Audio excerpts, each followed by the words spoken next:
My girlfriend canceled our wedding for the 4th time. Just need more space. I said, take all you need. Then I finally left by changing my number and moving to the Maldives. She was desperately calling friends when she realized more space meant no more me.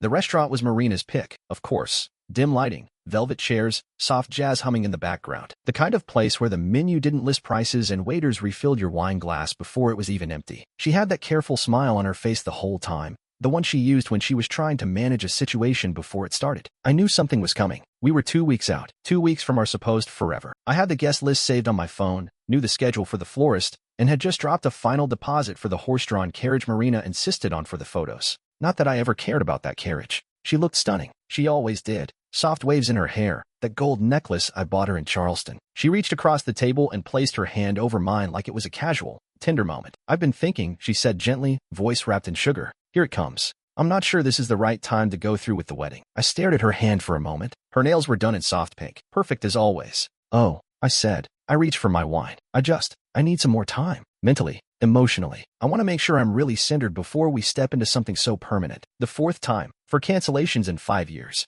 Each one wrapped in some new flavor of self-reflection. I'd heard them all before. I just want to feel sure. I need to grow a little more. I can't explain it, but I know I'll know when I'm ready. I smiled. Take all the time you need. She blinked. Really? Of course, I said. I even squeezed her hand. Inside, something went quiet. Not shattered. Not cracked. Just off. Like a switch flipped. I smiled through the rest of the meal. Joked about the soup being too salty. Even toasted to her clarity. But I was already gone. That night, when she fell asleep on the couch watching a rerun of The Crown, I lay in bed staring at the ceiling, phone in hand. By midnight, I'd already booked the ticket. One way. Window seat. Maldives. No confrontation. No shouting match. Just silence. She asked for time. Again. And this time, I was finally going to give it to her. All of it. The sky was still dark when I slipped out of bed. The floor was cold against my feet, but I didn't flinch. I moved quietly, like muscle memory, like I'd done this before, only this time, I wasn't going to the gym or catching an early train. This time, I was leaving. I didn't bother turning on the light. I already knew what I needed. 2 suitcases sat side by side in the closet, one filled with my clothes, chargers, toiletries. The other held photographs, a couple of notes Marina had written me back when we still left notes, a brass cufflink she'd gifted me for our 2-year anniversary. I didn't even like cufflinks, but I took it. In the bathroom, I folded a sticky note and placed it gently on her vanity tray next to her rosewater toner and gold hairpins. You wanted more time. Now you have all of it. I'm done, Jay. I didn't sign it with love. I didn't need to. By 6:15 a.m., I was locking the door behind me for the last time. I stood there for a second in the hallway, listening. Nothing. No footsteps. No last-minute pleadings. Just the quiet whir of someone's dryer down the hall. Leo was already waiting in the driveway when I stepped outside. He didn't say anything at first. Just gave me that look, part confusion, part understanding, mostly concern. I slid into the passenger seat. You sure about this? He asked. Yeah, you want me to? I already booked the flight. Just need a ride to the airport. He nodded. What about the car? Sell it. Title's in the glove box. Take 10% for yourself. Leo gave a low whistle. She's gonna lose it. Maybe, I said. Or maybe she won't even notice for a while. I had already transferred most of my savings into an offshore account a couple of days ago. Opened a new SIM card under a different name. Cleared my digital footprints from our shared calendar.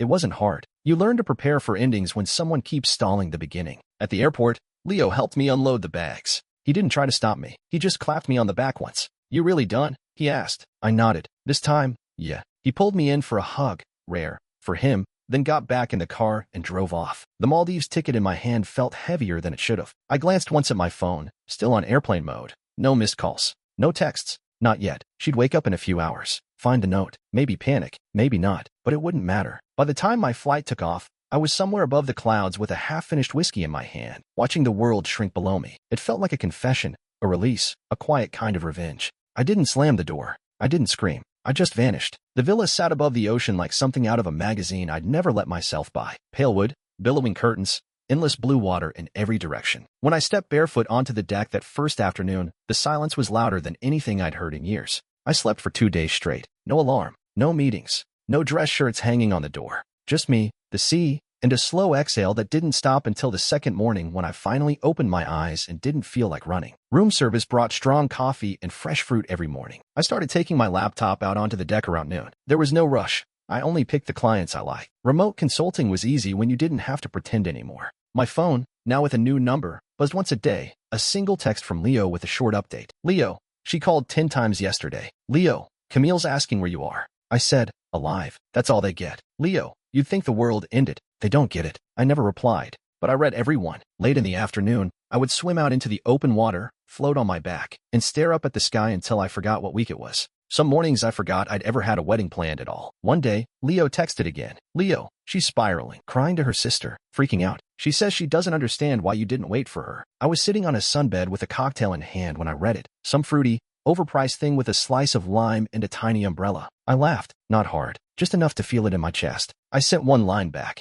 Me. She asked for time. I gave it to her. That was all I said. I didn't check the news. Didn't peek at her Instagram. I didn't need to. I knew Marina. This was the part where she'd try to reverse the gears, try to fix what she thought she could still control. But I wasn't part of the machinery anymore. She wanted mental clarity. She got it. Now she had all the time in the world, and none of me. By week 3, Leo's updates got weird. Leo, Camille's telling people you abandoned Marina with no warning. Leo, now she's saying you had a breakdown, that you're unstable. Leo, they're turning this into some tragic betrayal. I should have seen it coming. Marina was never the type to admit a loss. Not publicly, especially not one that made her look like the problem. So instead of admitting she delayed a wedding 4 times, she pivoted. In her version, I left out of nowhere. In her version, I was the man who cracked under pressure, not the one who packed in silence after 5 years of waiting. She's posting vague stories, Leo said over a call one night. Quotes about unhealed trauma and emotional abandoners. He snorted. She tagged a therapist and everything. I sat on the deck, watching the waves slap the stilts beneath me. She'll keep talking, I said. Let her. It didn't take long for the gossip to spread.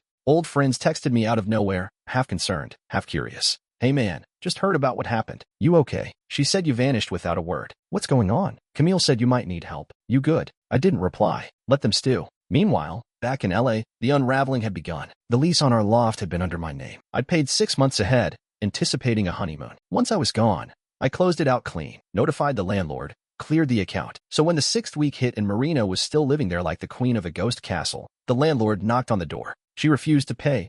Leo told me, said you'd handle it. I showed him the signed notice. Her name's not on the lease. And she got a warning to vacate. Camille called it emotional abuse. I chuckled. Of the financial variety? Exactly. She was evicted by the end of the week. Leo sent me a photo of the building, the window where her plants used to be, now empty. I didn't say a word. There was nothing left to explain. I had made my exit clean, like a surgeon cutting away route with precision. I didn't ghost her. I freed her. But instead of gratitude, she dragged my name through every brunch table and group chat she could. It didn't matter. The people who mattered saw the truth. The loft was clean. The bills were settled. The flight was booked on my own card. I'd left her everything except myself. Marina was spiraling, and every twist of the story only made her look worse. The louder she got, the quieter I became. And that silence? It made people curious. Because people who burn everything down don't usually walk away that calm. But I did, and it terrified her. It started with a text. Marina, we need to talk about the wedding fund. I didn't answer right away. I was waist deep in warm ocean water, sipping from a coconut and listening to the tide roll over my ankles. A sea turtle poked its head up maybe 20 feet away. It stared at me like it knew something. When I finally opened the message, there were 3 more waiting. Marina, I think it's only fair that I get my share. Marina, I put emotional energy into this too. Marina, please be mature about this. I don't want drama. I almost laughed. The wedding fund, the one I had opened 5 years ago, under my name, funded almost entirely by me, with a few generous contributions from family and friends. She'd always referred to it as our cushion, like it belonged to both of us by default. Now she wanted half. Instead of replying, I opened my banking app. Then I started writing thank you notes. Not to Marina, not to Camille, not to anyone in her circle, but to every person who had written a check or Venmoed a gift or sent in a little envelope marked for the honeymoon fund. I refunded every single one, every penny. Attached a short message. The wedding has been permanently canceled. I've chosen to return your generous gift, as it was never used. Thank you for your kindness. Julian. Some responded with polite shock. A few with heartfelt notes. One of Marina's cousins even wrote, honestly, good for you. I left Marina out of it completely. No grand announcement, no public statement, just quiet reversal.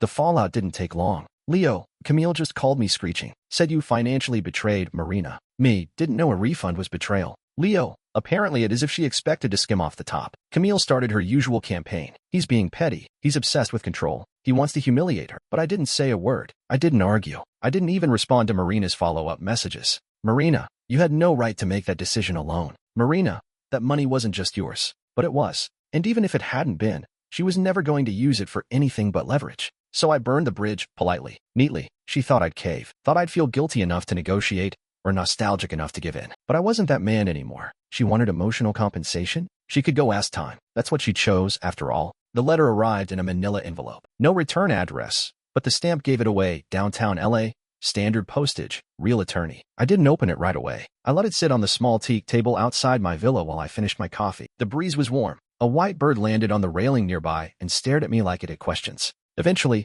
I peeled the flap back. The first page was a formal letterhead. From the office of Gerald Vasari, ESQ. Who the hell was Gerald Vasari? I skimmed the first paragraph. Legal jargon. Then I hit the line that made me choke on my espresso. On behalf of my client, Ms. Marina Ellis, we are seeking compensation for emotional distress, financial disruption, and de facto spousal support. I laughed, out loud. Alone. She'd found a lawyer, or at least someone pretending to be one. There were more claims. Unjust withholding of shared wedding assets. Refusal to reimburse for emotional contributions. Joint ownership over property purchased during the engagement. We never even lived in a house we bought together. The closest thing we shared was a vintage record player. I left it behind. There was one line that actually used the phrase psychological abandonment. I took a picture of the letter and sent it to Leo. Me. Guess who wants spousal support? Leo. You're kidding. Me. Dead serious. Mr. Vasari says I emotionally destabilized her public image. Leo. Oh my God. I wasn't worried, but I wasn't going to let it hang either. So I called Serena Yates. We went to college together. She had once made a tenured professor cry in open court. She didn't lose cases.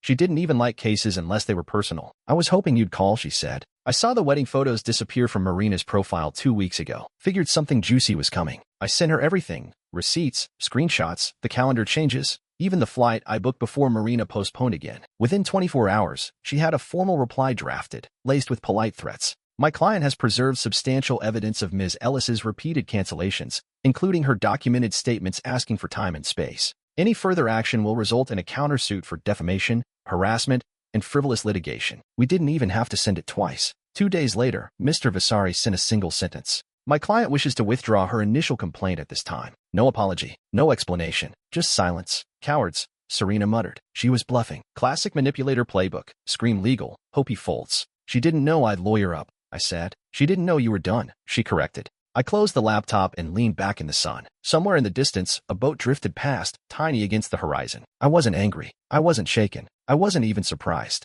The last thread was cut, and it barely twitched. She tried to use the law like a weapon. I used it like a shield. And once again, she learned what it looked like when I stopped playing. It started with vague booking. You know the kind, black background, white text, dramatic quotes. Some people will show you their true colors when they think you're too broken to fight back. Abandonment isn't love. It's cowardice. No names. No tags. But the timing? Obvious. The tone? Precision engineered for pity. Mutual friends began messaging me. Some were confused. Hey, man, I just saw Marina's post. Did something happen? She said she was left alone at the altar. Is that true? She's going through it. You sure you're okay? I didn't panic. I didn't post back. I didn't start a war on the timeline. I wrote a blog post instead. It wasn't flashy. No anger. No accusations. Just facts. Quiet. Clear. Dated. I told the story, the real story, from start to finish. Every canceled wedding. Every pause for clarity. The night she asked for more time and I gave it, all of it. I included screenshots. Dates. The refund letters I'd sent to our would-be guests. A PDF of the calendar with the original wedding dates and her notes marked, postpone again, not ready. At the end, I added a single line. She asked for space, so I gave her a continent. Then I sent the link. Not publicly, just directly. Every friend who messaged. Every old coworker who asked. Every cousin who dared to say, she seems really hurt. I gave them the same response. Here's what happened. If you still want to believe her version, that's your choice. Some didn't reply, but some did. I had no idea. Damn, you handled this like a saint. She's been making you the villain in group chats for weeks. Not anymore. Even Camille went quiet. The relentless texts, the passive-aggressive digs, all vanished like someone had cut the internet cable. I didn't need applause. I didn't want revenge. I just wanted the noise to stop. And once the truth was out, it did. Marina's posts got quieter. No more tragic quotes. Just travel photos with empty captions and stiff smiles. I could almost hear her trying to spin a new story. But the damage was done. The sympathy had dried up. All I did was show the truth. No yelling. No name-calling. Just facts. And in the end, the truth was louder than all her whispers. The call didn't come to me directly. It went to my parents' house in Scottsdale. My mom picked up thinking it was one of her book club friends. But when she heard the voice on the other end, she nearly dropped the phone. Jolene,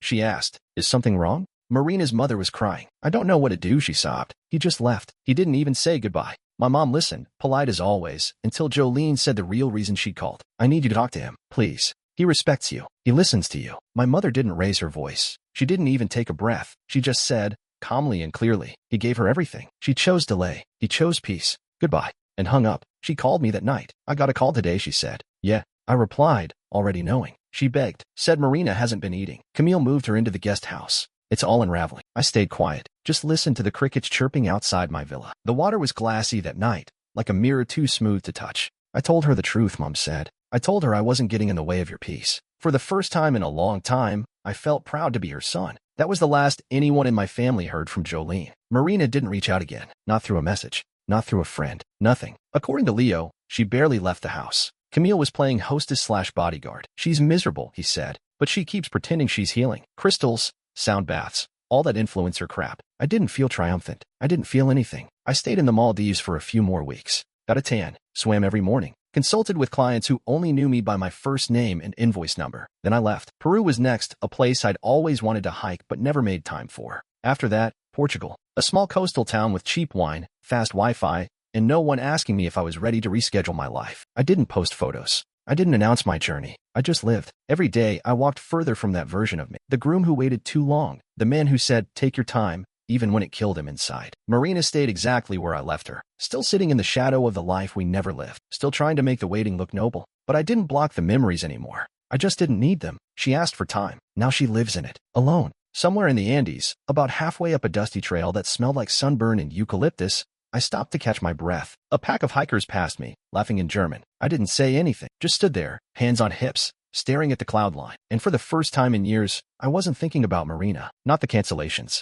Not the dresses we never used. Not the apology she never gave. Just wind and space and the kind of silence that didn't feel like punishment. Back then, I thought peace would feel like justice, like some big, dramatic, I told you so. But it doesn't. It feels like nothing. It feels like no one waiting on you to fix something they broke. It feels like not flinching when you hear your name in a group chat. It feels like finally not needing to explain yourself. From Peru, I went to Lisbon, rented a tiny studio above a bakery that made fresh pastillas de nata every morning, worked 3 days a week, walked the beach at sunset, drank espresso at a pace Marina would have called lazy. I made new friends, real ones, people who didn't ask me what went wrong. They just asked if I wanted another glass of wine. Marina stayed in the past. I heard through Leo that she stopped posting. Camille deleted a bunch of their healing sisterhood content. The engagement ring never went back to the jeweler. She kept it, apparently, as a reminder. A reminder of what? I don't know. I don't follow her. I don't check. Not because I'm above it, but because I truly don't care. Healing doesn't come with a grand announcement. No final monologue. No dramatic camera pan. It just creeps in, day by day, until you realize your shoulders don't stay clenched anymore. Until you catch yourself laughing in a new country, in a new life, and it doesn't feel like escape. It just feels normal. I never needed Marina to crash and burn. I just needed to stop sitting in the ashes waiting for her to feel ready. She wanted more time, so I left her with it. Now she lives in it, stuck, spiraling, still trying to make sense of what she lost. Me? I live in motion, in sunrises, in quiet mornings with no apologies owed. This wasn't revenge. It was release. And I never looked back.